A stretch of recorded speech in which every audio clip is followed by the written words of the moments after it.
siang Pak Dok. Oh, oh, Pas ya, ya, ya, ya. lagi makan di warung itu Heeh, tiba-tiba dia WA. heeh, Om heeh. aku di sebelahmu loh. Kok sebelahan? Tadinya ungkur-ungkuran. Ungkur-ungkuran Oh, ya ya, nggak ngerti loh. iya. Tuh. Ya, Pak angkatan Dok, 89, waduh lah di iya, bawahku itu. iya. Mm-mm. Memang sampai memang Tercemar terkenal memang. saya. Namaku tuh di Fakultas Kedokteran UNER itu tercemar. Gitu. Jadi adik-adik 10 tahun ke bawah ya ngerti. Gitu. Tadi tak tanya-tanyain nggak berani cerita. Cuman Iyalah, itu. cuman bilangnya, oh itu terampil Tengginas paling pol itu. Ah, iyalah. Pak Dok lagi di Ya. Puskesmas Kebonanas ya? Bukan nih, Siapa? Pak Dok sampean. Enggak Oh, tahu. Siapa? Jauh lah aku. tak pikir kemarin di itu di Puskesmas Kebonanas. Pindah meneh. Kemarin, enggak kemarin. Oh, yang di itu kebetulan aja diundang, datang terus ngilang mana itu teko itu acaranya si siapa namanya diundang Sabrang itu. Sabrang mau Oh, Sabrang mau damar pamilu ada acara malam-malam apa namanya? Mayahan. Opo bu apa di Jakarta itu bukan ya salah satu Mayan apa Oh, Kenduri Cinta Padang gitu Kenduri ya. Cinta ya, ya. Kenduri Cinta Dulu kalau di yang di tim. Jakarta Kenduri Cinta Ya, ya. dulu di Ya tim sama itu. kemarin juga di tim. Oh, Kemarin di tim. Ya ke Jakarta ya perkara iku tok marun minggat maneh gitu. Ya, nanti tak cari rekaman itu. ya kemarin itu bareng sih siapa namanya itu. Bareng kemarin sama apa namanya Bintang Emon itu. Mas Hmm. Bintang Emon. Oh, gitu. Sampai jam setengah papat mas. Itu Iya, arek-arekku cek biasa itu. cek cek senengnya ngedobos, Ya, ngedobos sampai isuk loh. dulu saya juga pernah ikut itu Kenduri Cinta di tim Iya, itu. sampai sampai isuk loh. Nah, arek-arek gitu. Aku juga nggak pernah sih nonton itu ya. Ya cuman tahu lah ada apa ada. Waktu pernah Hmm. sih nonton dulu banget itu tahun 2000 2005 2005 itu mau Hmm. lihat ngelirik dok padang bulanan itu padang bulan Oh. di Jombang Padang sana Bulan waktu iya lewat itu. Jombang. Waktu lewat aja lewat rame ini gitu loh. Ya wis enggak apa-apa lah waktu itu dan aku kemarin sebetulnya baru pertama kali datang baru pertama kali itu ternyata sampai pagi. Oh keren Iya. juga loh Keren dan juga. enggak anu loh mereka tuh enggak anteng loh mereka itu di jumlahnya ya tetap sama gitu. Lah makin makin malam makin nambah itu. Apa? Makin Iya, malam tuh pesertanya makin iya, nambah. makin nambah Hmm. ya. Nah, Ya saya sih di tapi ya, pinggiran ada dulu ada nasi bebek di pinggiran nih. nah, tapi ya, ya sudah lah ya. Wes itulah, jenenge wong-wong ngumpul sejarno ae lah. Memang seneng orang orang lagi Senengane seneng-seneng ngono. iya. Wah, Nah, senengane ngono. Saya ikate ngomong apa Mas saiki Mas? ini ini gara-gara nih masih cal loh Pak. Masih cal mana ya masih cal ya? Apa-apa? Iku ono iku, takon iku. Iya. Iku arek iku. Iku muncul iku. Lah gimana? Lho lek aku iku seneng apa gak seneng wis padha ae lah ya, gak penting iku. Itu dia tuh minta eh Mas bahas Ngomong insulin. Oh insulin. iya. Oke, Iya ya lah, wis lah kita emang ngomong emang insulin ya. sudah rencana bahas Ya, insulin ya udah.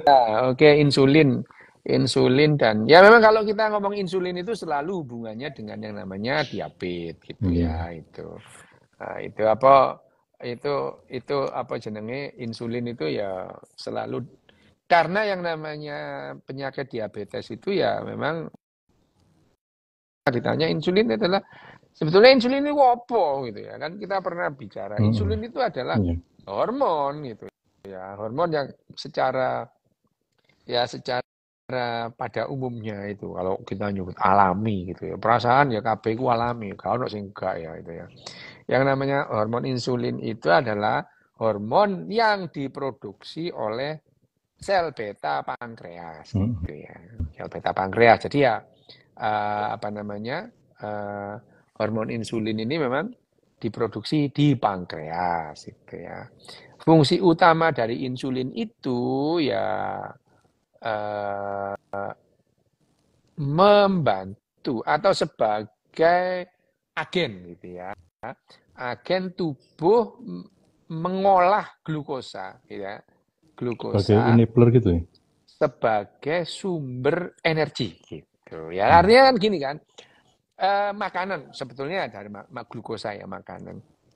Makanan itu kan kita makan dalam bentuk bahan kimia, ya tak? Ya itu yang dibuat oleh tumbuh-tumbuhan atau dimakan hewan, disimpan di badannya, di lemaknya, di proteinnya sebagai bahan kimia yang menyimpan kalori gitu. Ya itu hukum alamnya lah ya, karena yang namanya kehidupan ini. Kehidupan kita pernah bicara bahwa yang namanya kehidupan ini adalah satu sistem yang sudah terbukti melawan entropi itu. Ya, ini kehidupan. Kehidupan ini dalam alam semesta ini menuju ketidakteraturan yang namanya entropi gitu ya, entropi, ketidakteraturan. Nah, kalau satu sistem itu dibuat terbuka, terus kemudian dia bisa menerima energi dari luar, gitu. Sistem ini bisa menurunkan entropi, gitu ya. Nah, di dunia entropi, gitu. Apa? Ya kehidupan, itu. Kehidupan sejak 3,7 miliar tahun yang lalu muncul di bumi ini adalah sistem yang melawan entropi. Dia membuat keteraturan gitu. Atom yang acak dikumpulkan dari sama dia, dikumpulin itu ya. Dikumpulin ya. Atom yang acak itu beberapa atom yang namanya senyawa yang cenderung tidak stabil gitu ya. Dan tidak itu disatukan bagaimana yang namanya CH3 ya metana, terus kemudian ada NH3, CH4, NH3, CO2 digabung jadi satu gitu ya. Dan itu membuat struktur yang lebih stabil gitu ya, lebih teratur, lebih stabil. Bahkan beberapa miliar tahun kemudian struktur ini bisa mereplikasi itu, memperbanyak diri gitu ya. Terus dia mengkoordinasi menjadi lebih stabil gitu, yang namanya kecerdasan bergerombol gitu. Jadi ya RNA ketemu RNA, DNA ketemu DNA, RNA itu dia menggerombol bisa menjadi lebih stabil. Nah, dari mana energinya dia menurunkan entropi itu? Ya dari matahari, kalori itu ya, panas dari matahari. Jadi satu-satunya senjata atau satu-satunya bahan bakar bagi kehidupan untuk melanjutkan kehidupannya ya kalori gitu ya. Kalori ini ya.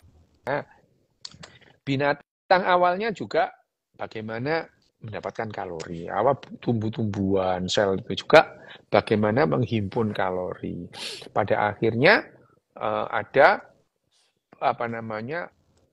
bakteri-bakteri yang bisa menghasilkan mempergunakan panas matahari secara langsung ya, berklorofil gitu ya. Protoklorofil gitu ya. Nah, plastida itu pada binatang bersel satu gitu. Nah, pada akhirnya suatu saat ada bakteri yang makan bakteri lain gitu ya. Bakteri makan bakteri lain, tapi bakteri yang lain itu tidak dicerna secara penuh gitu. Jadilah ada bakteri di dalam bakteri itu yang namanya mitokondria. Mitokondria itu adalah bakteri yang tidak dicerna. Ya, itu tidak dicerna secara penuh dan dia merupakan bagian dari bakteri itu gitu. Nah, suatu saat juga bakteri ini memakan bakteri lain yang berklorofil dan itu tidak bisa dicerna secara semuanya. Lahirlah yang namanya calon tumbuh-tumbuhan itu ya, tumbuh-tumbuhan. Dan akhirnya berkembang ada tumbuh-tumbuhan yang dia bisa mengolah bahan-bahan anorganik ya. Dia berfotosintesa dan kalorinya disimpan oleh mereka sebagai cadangan kalori. Ada di bijinya itu ya, ada di buahnya. Itu sebetulnya adalah ada di batangnya. Itu adalah cadangan-cadangan kalori yang mereka simpan gitu ya. Nah, itu ya. Mereka simpan. Nah, itu yang kemudian menjadi bahan bakar kehidupan gitu ya. Bahan bakar kehidupan. Dan kehidupan akhirnya ya binatang harus makan binatang lain atau tumbuhan untuk melanjutkan kehidupannya. Kenapa? Karena dia harus mengambil kalori di situ untuk memenuhi kehidupannya. Gitu. Itu adalah pada dasarnya. Nah, pada mamalia seperti pada manusia itu ya. makanan-makanan yang dihimpun oleh tumbuhan dari matahari dan bahan-bahan organik diubah menjadi bahan organik itu. Ada yang dimakan oleh dimakan oleh binatang lain gitu ya, dimakan dan akhirnya oleh binatang disimpan dalam bentuk protein, disimpan dalam bentuk lemak gitu ya itu.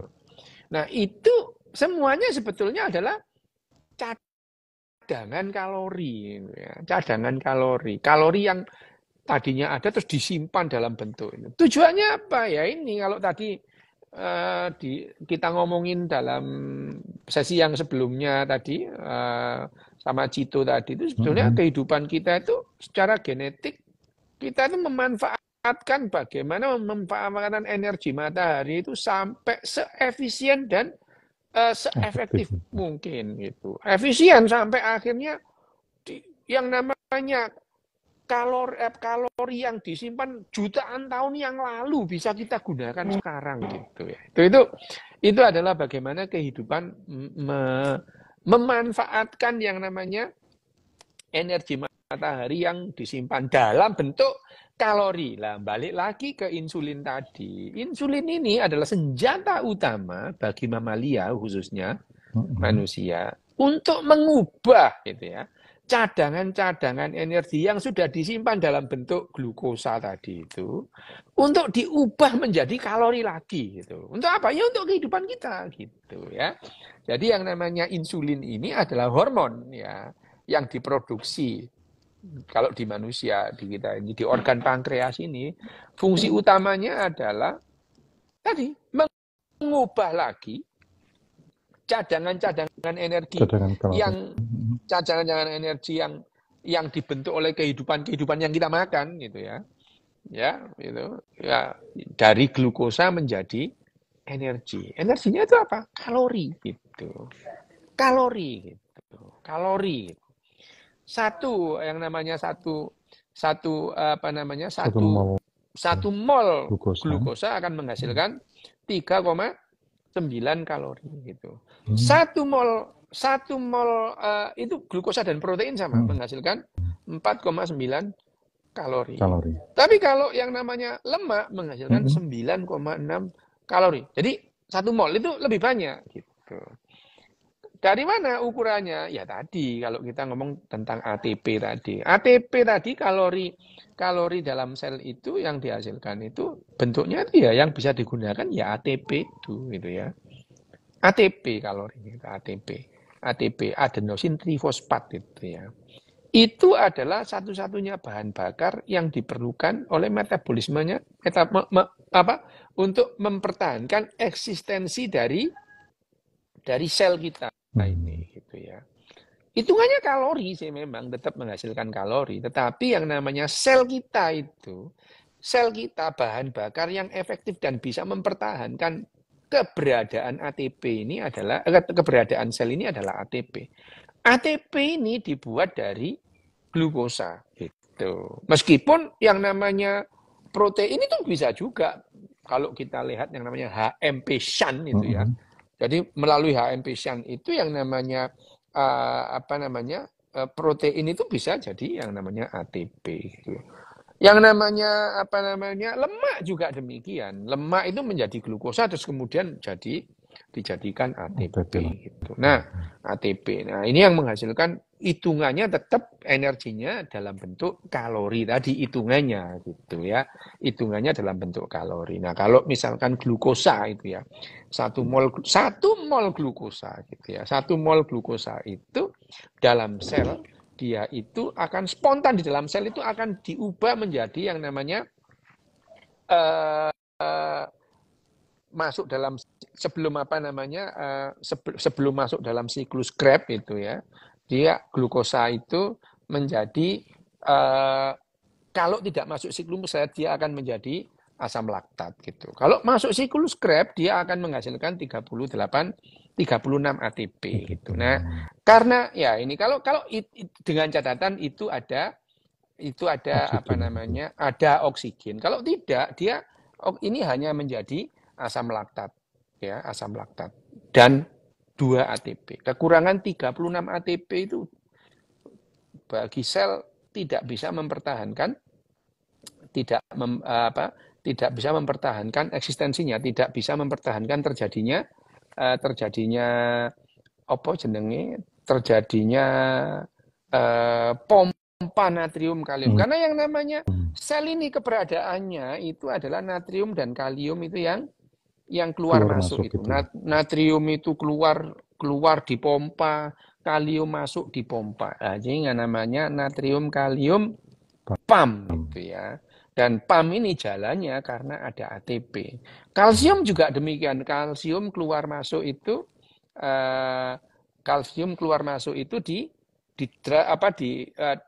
dipompa. Kalsium itu masuknya pasif, dipompa oleh ATP keluar dalam sel gitu. Keluar dari sel gitu. Nah, kalau ini tidak terjadi ya gagal, pompanya ini gagal, namanya natrium itu masuk terus itu ya.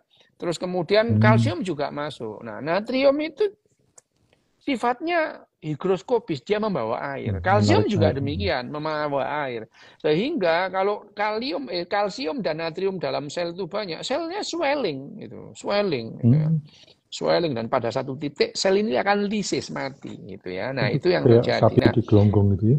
Iya, tapi bukan bledos ya, tapi langsung lisis itu ya, mati, nekrosis itu. Nah, glukosa ya, glukosa yang tadi itu jadi glukosa menjadi asam pirufat masuk siklus Krebs gitu ya.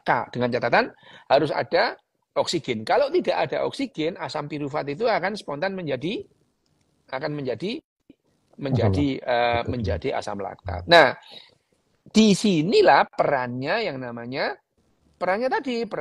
insulin tadi gitu ya. Jadi insulin ini adalah hormon yang sebagai faktor yang membantu metabolisme gitu ya. Dalam hal ini akhirnya mengontrol kadar gula dalam darah.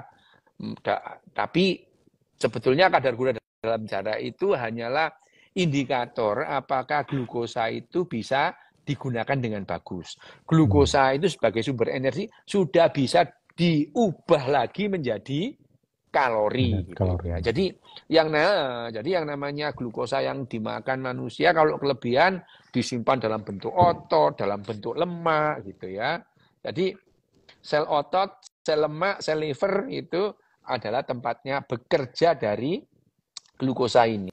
Ya, glukosa ini. Glukosa yang diubah menjadi energi. Melalui bagaimana tadi energinya? Tadi itu ya. Di mitokondria jadi yang namanya glukosa menjadi ATP ya. Jadi glukosa menjadi asam pirufat masuk siklus Krebs ya. Dalam siklus Krebs dia menghasilkan 36 ATP. Ditambah glukosa jadi asam pirufat tadi 2 ATP gitu ya. Nah, 38 ATP ini yang menjaga eksistensi dari sel tadi itu menghasilkan panas itu. Gitu. Itu adalah insulin itu. Jadi di sini karena kita itu berevolusi gitu ya, sehingga terbentuknya kalori atau terbentuknya ATP atau metabolisme dari glukosa tadi dalam sel itu memerlukan adanya yang namanya insulin tadi itu gitu ya. Itu yang namanya bagaimana insulin itu bisa membentuk kalori atau mengubah lagi bahan-bahan kimia ya yang tadinya itu dihimpun dari panas matahari ya secara oleh tumbuh-tumbuhan yang dalam berklorofil itu ya panas matahari kalori diubah menjadi energi kimia gitu. Energi kimia terus kemudian dari yang tumbuhan dimakan oleh binatang sehingga terjadi diversifikasi yang namanya cadangan ini bukan hanya glukosanya saja, bukan hanya gula saja, tapi lemak, protein itu bisa diubah menjadi kalori. Ini adalah evolusi dari kehidupan menghasilkan itu semua. Tapi kembali lagi, glukosa adalah hormon yang sederhana, gitu ya, sederhana. Seperti glukosa itu apa? Glukosa itu adalah senyawa sederhana, tidak serumit protein, tidak serumit lemak, ya, tidak serumit lemak. Nah, dan itu bisa diubah lebih gampang menjadi kalori ketimbang lemak atau protein, gitu ya. Kalau glukosanya sudah habis, baru membongkar lemak untuk dijadikan glukosa lagi. Namanya gluconeogenesis, gitu ya. Gluconeogenesis, jadi glukosa yang dibuat dari lemak yang tadinya dari glukosa diubah menjadi lemak, gitu ya. Jadi kemudian gluconeogenolisis, gitu ya. Jadi dirubah lagi menjadi glikogen, glukosa lagi, gitu. Nah, tapi yang namanya kenapa yang kita sudah pernah ngomong, tapi yang namanya organ pankreas itu bisa saja tidak lagi menghasilkan insulin secara optimal. Nah, itu yang seperti ini nih akan menimbulkan yang disebut penderita diabetes itu. Nah, kalau sudah gini, ya mereka itu memerlukan insulin itu dari luar begitu. Gitu loh ya. Tapi kalau ditanya insulin itu apa? Ya tadi gitu ya.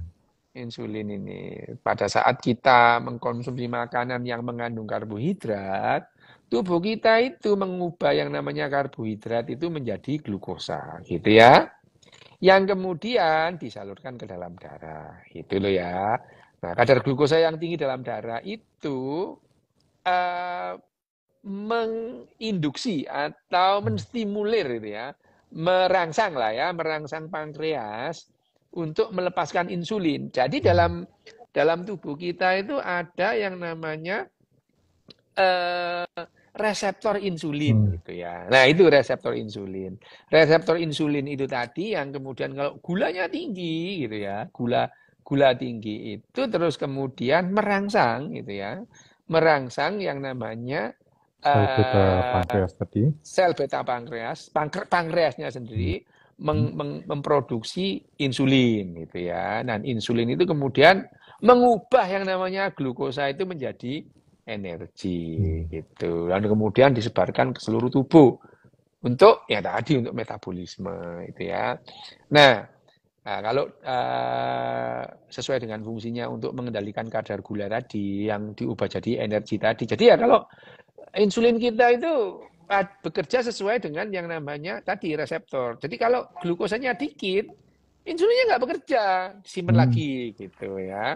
Beda kalau kita menggunakan insulin, kalau kita itu makanan yang kita makan harus cukup, kalau tidak gula darah kita terlalu turun gitu ya. Nanti ya ada yang namanya reseptor insulin dalam tubuh kita, termasuk dalam darah kita itu ya. Nah, yang namanya mengendalikan mengendalikan insulin mengendalikan kadar gula tadi itu berkaitan erat, gitu ya. Ini akhirnya ya berhubungan sangat erat dengan yang namanya kesehatan, gitu ya. Misalnya hiperglikemi, pada saat gula terlalu tinggi, gitu ya. Nah, ini berarti insulinnya bisa saja insulinnya nggak ada atau reseptor insulinnya turun, gitu ya. Misalkan pada orang kegendutan, gitu ya, gendut itu ya, obesitas itu, reseptor insulin itu turun, gitu. Jadi bukan insulinnya bukan sel beta pankreasnya yang tidak memproduksi, tapi yang namanya reseptornya itu turun, gitu ya. Itu reseptornya turun sehingga jumlah reseptor insulin di sel itu bisa berubah. Oh bisa tertutupi oleh yang namanya kadar lemak yang tinggi, gitu. Ya. Nah, kadar lemak tinggi itu meskipun sel beta pankreasnya sehat, bisa saja dia hiperglikemi, kadar gulanya tinggi, bukan gara-gara sel beta pankreasnya yang rusak, tapi karena karena yang namanya reseptor insulinnya turun.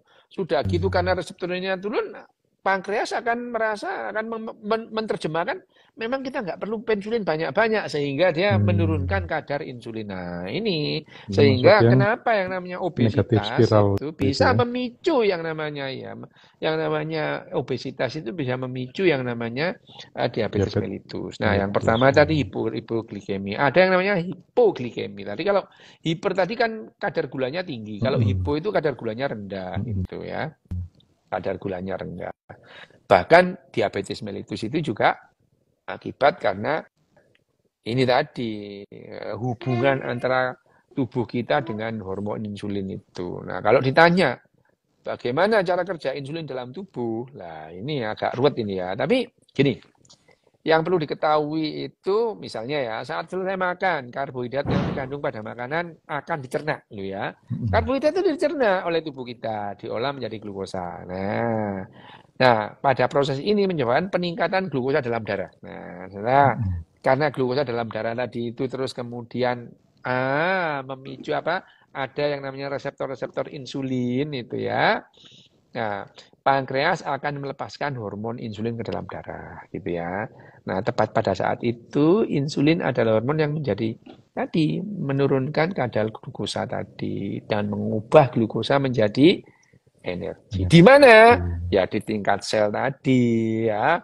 Glukosa dirubah menjadi asam pirufat. Pirufat ini adalah psikologi terapi yang berpengaruh dalam hal ini paling utama adalah hormon insulin gitu ya itu adalah insulin. Nah, terus kemudian kalau ada penyakit yang berhubungan dengan insulin itu ya bukan hanya diabetes mellitus saja, tapi nah, ya gini, kalau kita diabetes itu kan pada umumnya. Sekarang gini, insulin ini tadi kan yang namanya hormon yang memiliki peran penting dalam tubuh kita ya.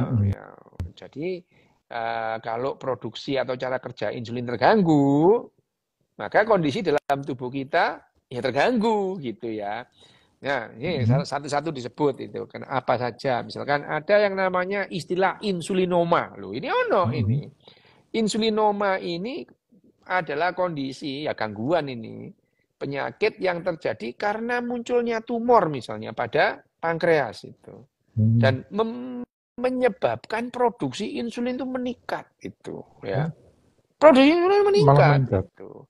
Meningkat berlebihan. Nah, kalau gini ya tetap akhirnya kita malah kekurangan glukosa gitu. Ini adalah ada istilah insulinoma gitu ya.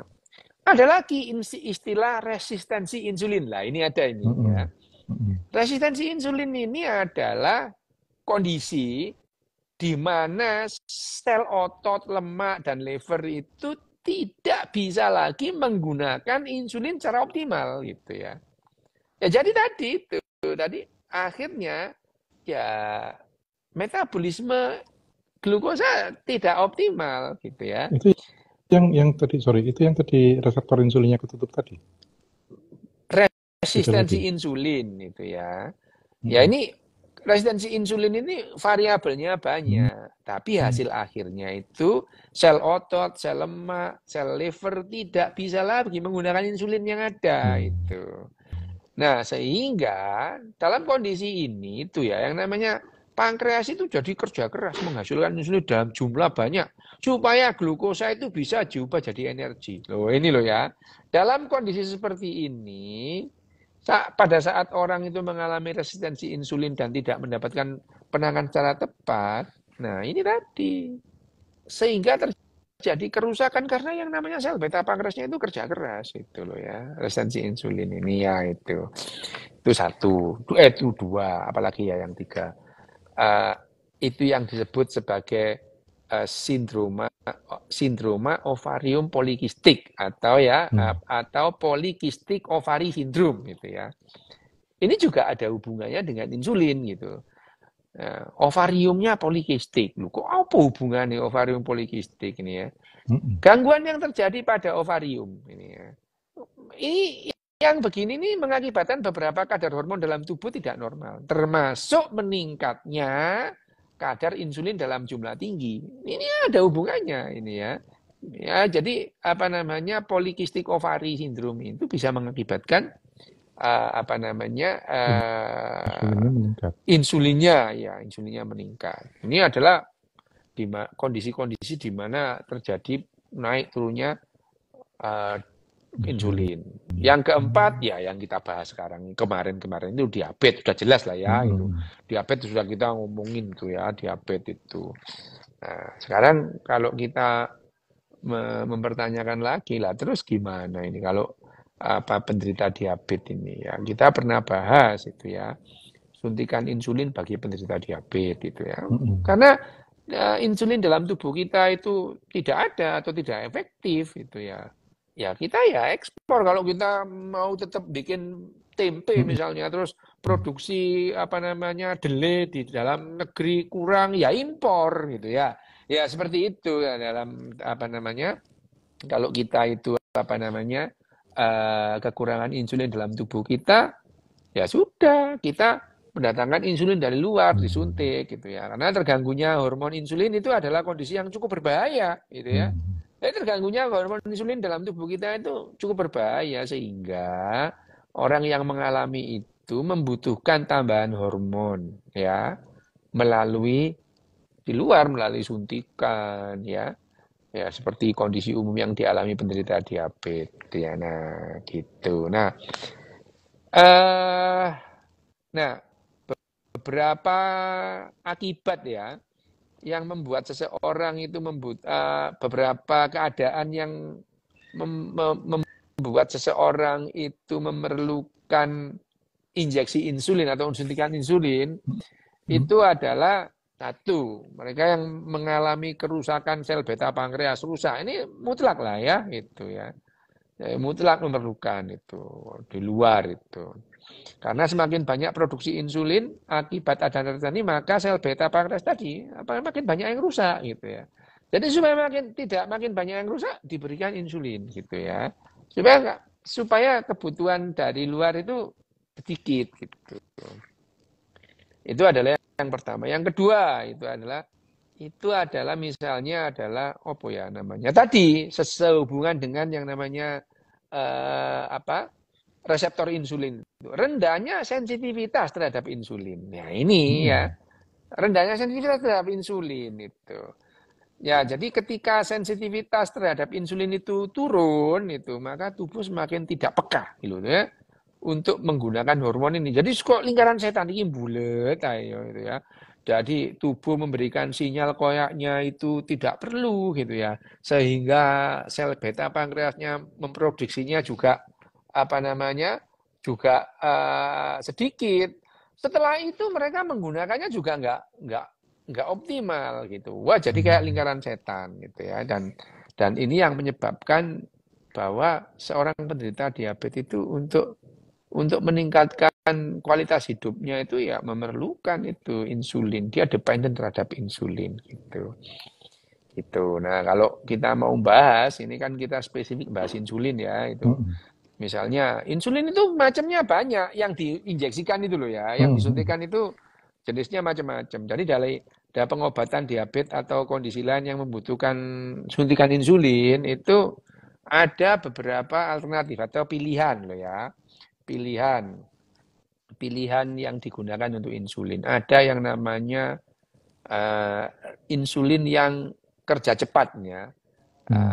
apa namanya Rapid ya, rapid acting ya, rapid rapid acting acting. insulin itu ya, insulin yang kerja cepat. Eh, RAI ya. Dulu kalau apa namanya ngapalno waktu saat apa Mm. namanya waktu koas itu waktu itu RAI gitu ya. Rapid acting insulin itu kerja ini bisa menurunkan kadar gula dalam waktu cepat gitu ya.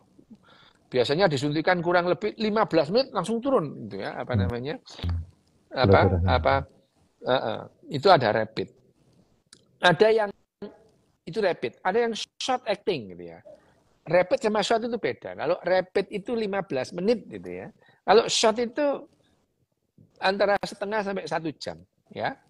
Itu Mm. ada apa? Itu ada itu. Ini macam-macam insulin.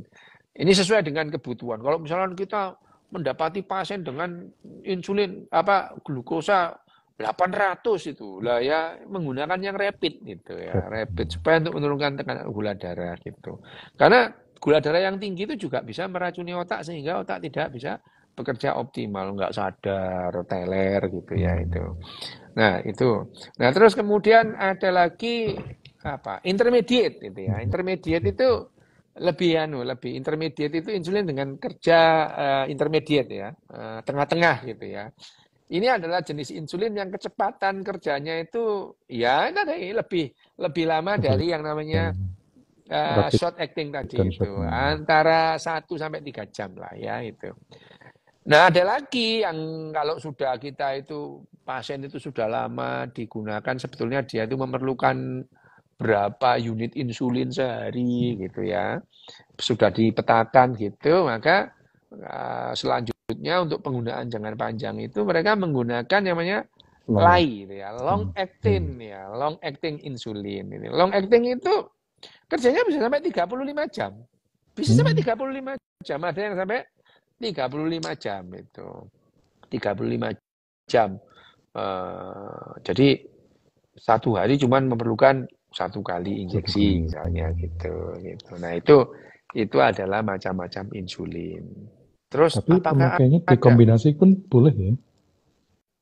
Ya boleh saja. Tapi kebutuhan insulin itu kan kalau sudah ketahuan kan misalnya diperlukan 32 unit sehari loh ya sudah. Pakai yang daripada pakai yang short acting tapi 4 kali atau 3 kali kan mending pakai long acting yang 1 kali gitu ya. Ya bisa saja misalkan apa namanya misalnya ini gula darahnya tinggi, terlalu tinggi nih, dikombinasi ditambah short acting ya boleh gitu. Tapi kombinasi itu harus dibawa kontrol yang ketat. Jangan sampai terus kemudian anjlok gitu, Ngedrop. bisa nggak sadar gitu ya itu.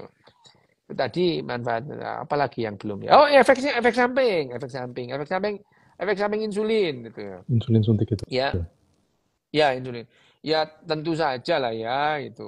Kalau bahan-bahan obat itu ada efek sampingnya. Itu potensi efek samping itu ada. Makanya yang namanya pemberian obat-obatan itu harus 4 tepat, 1 waspada. Tepat obat, tepat Dosis. dosis, tepat pemberian ya, tepat pasien, waspada terhadap efek samping. Ini selalu harus diwaspadai. 4 tepat, 1 waspada ini ya. Nah, misalnya kalau kita berbicara mengenai efek samping insulin gitu ya. Apa ya yang paling umum? Beberapa efek samping insulin yang perlu diwaspadai loh ya ini apa disuntik insulin adalah kenaikan berat badan. Tuh ya, kenaikan berat badan itu. Itu yang diwaspadai. Jadi kalau orang menggunakan insulin berat badannya naik, ini hati-hati itu ya. Itu harus periksa lagi ke dokternya gitu ya. Terus apa lagi? Oh, hipoglikemi, kebanyakan gitu ya. Kebanyakan. Terus kemudian apa lagi yang umum? Oh, apa namanya ini merah-merah pada tempat suntikannya itu. Nah, terus apa ada Nah, orang-orang tapi kalau tertentu badannya hitam kan nggak masalah merah-merah. Nggak kelihatan. ketok, tetap Oh, ketok, ketok. kelihatan, Oh. gatel-gatel gitu ya itu. Nah, itu. Terus kemudian yang bayar ya enggak lah. Kalau yang di puskesmas kan gratis ya. Iya, Ada BPJS banyak gratis. banyak. BPJS itu gratis sekarang banyak itu ya. Iya, Terus BPJS-nya kemudian bayar apa? bulanan sih. Iya tak. Tapi kan ada yang enggak gitu ya. Gitu. Hmm. Terus kemudian apalagi ya. Ini kalau tanya berat badannya naik apa ya? Metabolismenya jadi efektif itu ya. Iya. Ya, itu. Terus kemudian, nah ada kecemasan pada orang-orang tertentu itu ya, kecemasan itu ada kecemasan karena insulin itu ada, meskipun nggak banyak gitu.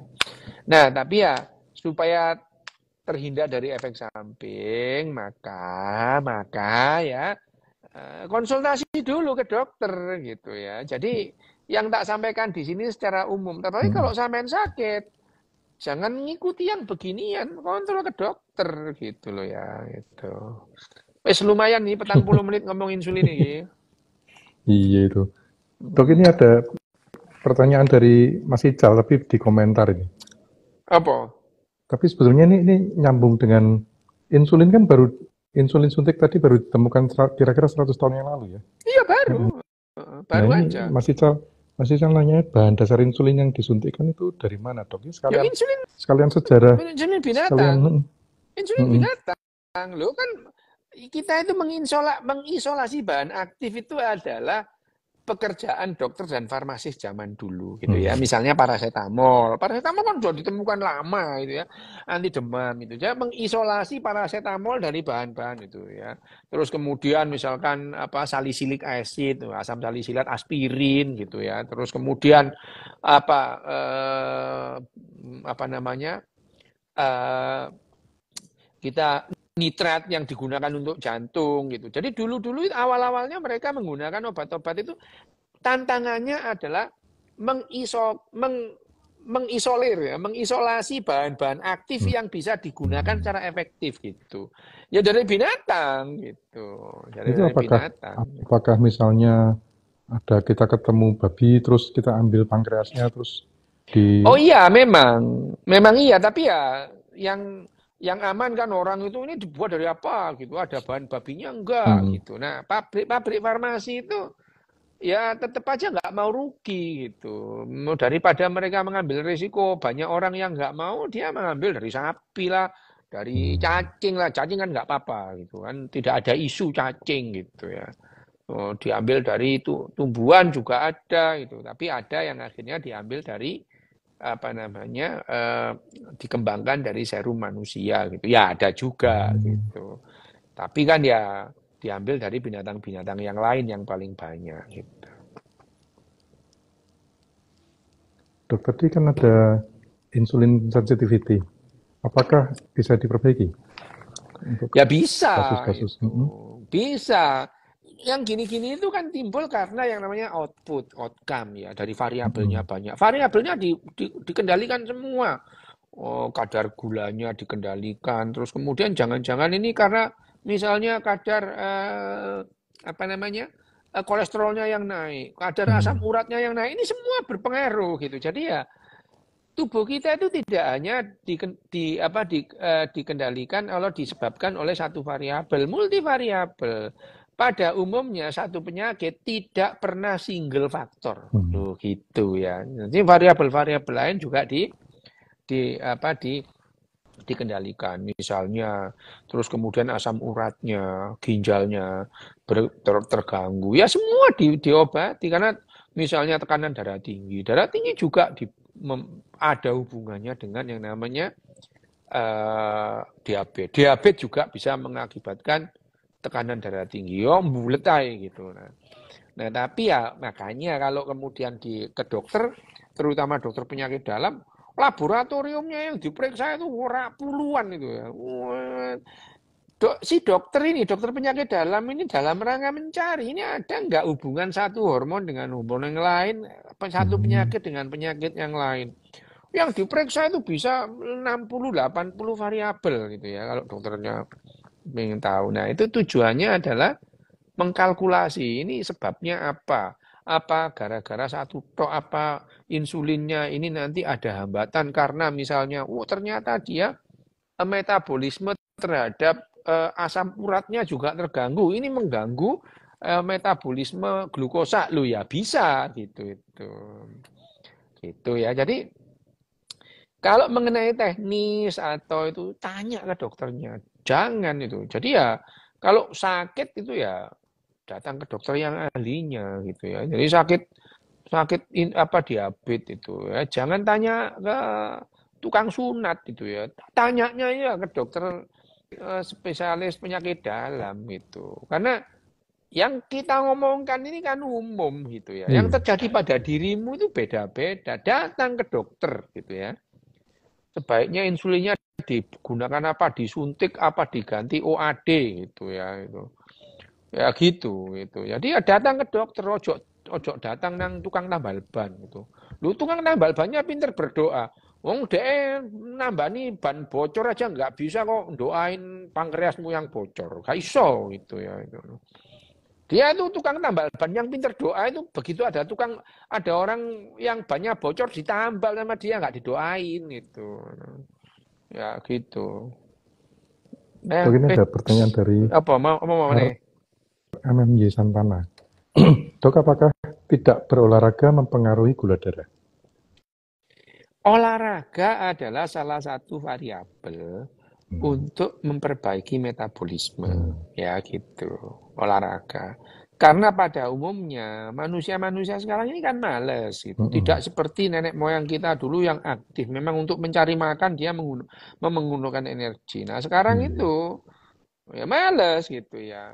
Kenapa? Ya jelas itu. Kalau makannya banyak terus gerakannya sedikit, ya memerlukan olahraga, memerlukan exercise gitu. Tapi kalau pekerjaan itu sudah kuli pasar, gak usah olahraga lah ya itu. Kuli bangunan, kapan olahraga? Setiap saat kamu olahraga, angkat-angkat gitu ya. Ya itu.